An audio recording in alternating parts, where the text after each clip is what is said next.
of the upcoming movie Freaky Tales, and we're lucky enough to have one of the stars of that film, actor Jay Ellis. Jay, thank you so much for being with us this morning. I know it's early out there on the West Coast, and you're a busy man, so we appreciate you.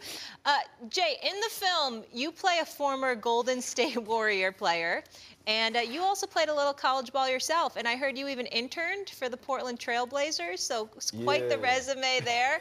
What more can you tell us about this movie? You're having a lot of sports connections lately. Yeah, I mean, listen, anytime I get a chance to tell a story around basketball, that's my first love, so I'm always going to do that. But, you know, this movie is a lot of fun. It's an underdog movie. If you've ever felt left out, if you've ever felt, you know, picked on or bullied, this movie is for you. It's a bunch of different groups in in Oakland, who are all kind of getting picked on by the same bad guy. And they got to see me in the end. I play Sleepy Floyd, who obviously played in the league, played for the Warriors for a good stretch, for like 8 years or something like that. And I play him, and he has this kind of background in martial arts and ancient battle weapons. And so I get to go to town. So it looks like you're ready to kill people. You're killing people because they were messing with you and they were getting on your damn nerves and possibly talk about your game. Is that what this is about? Come on, man. Come on, man. They don't want to see me from the shoulders up, Steven.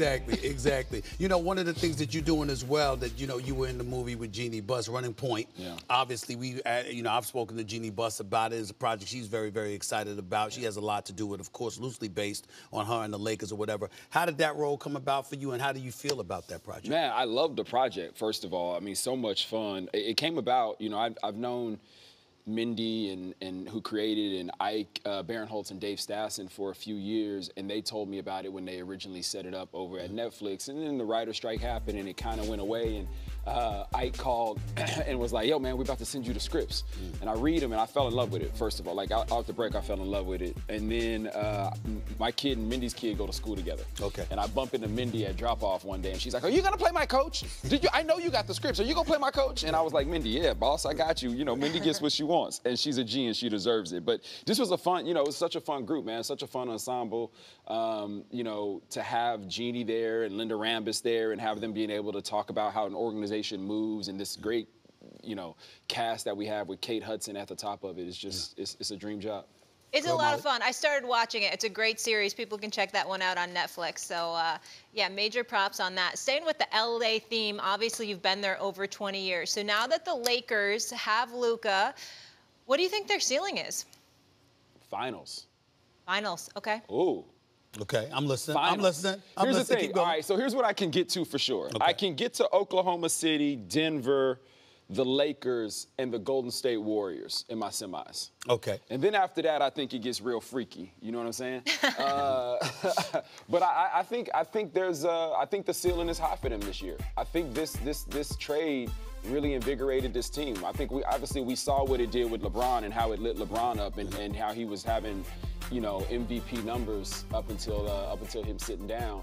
But this team is playing different. They got a new swag. And again, you know, I don't count out Golden State too, because obviously with Jimmy Buckets there, like, I was getting ready to bring that up because you were at the game the other day. Yeah. You know, so of course, I mean, what do you think about, I mean, when you compare what you've seen from the Lakers compared to what you've seen from the Golden State Warriors, who I think is about 16-3 since the trading deadline. What are your thoughts about that? Comparing the two. That Golden State defense is crazy. I will say that. They're flying everywhere. They're talking. They're on a string. It's insane to see how. And I think that is going to be the difference for them. I think that is what's going to get them. I think there is a very strong chance that they get to the conference finals. And I think that defense will be the reason that they get there. What about the Lakers' defense? I think the Lakers will put up a lot of points.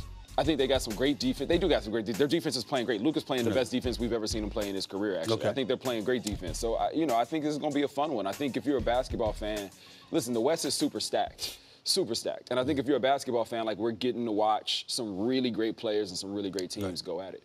Go ahead, Molly. Jay, today's one of the best days in sports, obviously, right? NCAA tournament. So I'm going with Florida in the men's tournament, and I'm going with UConn in the women's. Who do you have winning each, men's and women's?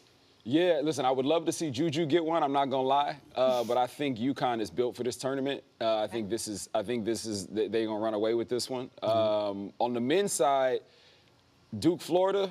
And it's a toss-up for me. I'm not really sure who it's going to be, to be honest. I would love to see both of them win for completely different reasons. I got them meet for the national title. I got Florida beating them. You got Florida beating I got Florida beating. I got Florida winning the national title, and I got Juju winning the national title. Okay. That's what I want to see. Okay. That's what I want to see. I want Juju to get one. Okay. I mean, I don't have a problem with her doing it. Team South Paige. Carolina and UConn. Oh, yeah, the Paige Packers. I get it, but UConn, South Carolina, I get that part. Can't no UCLA. Yeah, UCLA played great this year. Okay. All right. They on All right. I got you. Jay, you're a busy man. Any future projects that we need to look out for? I know you've got like a few big ones going right now, a Netflix series, a movies coming out we're talking about today, but anything else that you're looking forward to?